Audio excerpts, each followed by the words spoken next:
তুরস্কের বিভিন্ন মসজিদে বড় বড় ফেস্টুন দিয়ে লেখা থাকে তারাবির নামাজে, জামাতের নামাজে মুরব্বীরা যখন সামনে নামাজ পড়বে, পিছন থেকে যদি ছোট বাচ্চাদের চিল্লা চিল্লি আর কিচির মিচির শব্দ শুনতে না পাওয়া যায়, তাহলে ভবিষ্যৎ প্রজন্ম নিয়ে আপনারা চিন্তিত থাকুন।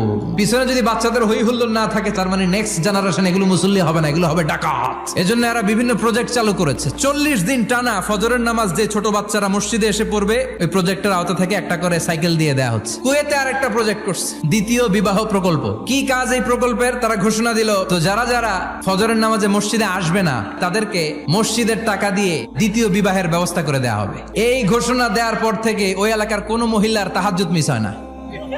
ফজর তো অনেক দূরে, তাহাজ্জুদের সময় থেকে হাজবেন্ডে ডাকা শুরু করে, মসজিদে যাও। অনেক দেশে তারাবি পড়েছি রামাদানে, ছোট বাচ্চারা পিছনে অনেক কিচির মিচির করে। হঠাৎ অ্যানাউন্সমেন্ট দেয়, বাবা মারা ছেলে মেয়েদেরকে শান্ত করেন। কিছুক্ষণ শান্ত, 2 রাকাত পরে আবার চিল্লাচিল্লি। এজন্য ছোট বাচ্চাদেরকে মসজিদ থেকে তাড়িয়ে দেওয়া যাবে, এদেরকেও নিয়ে যান।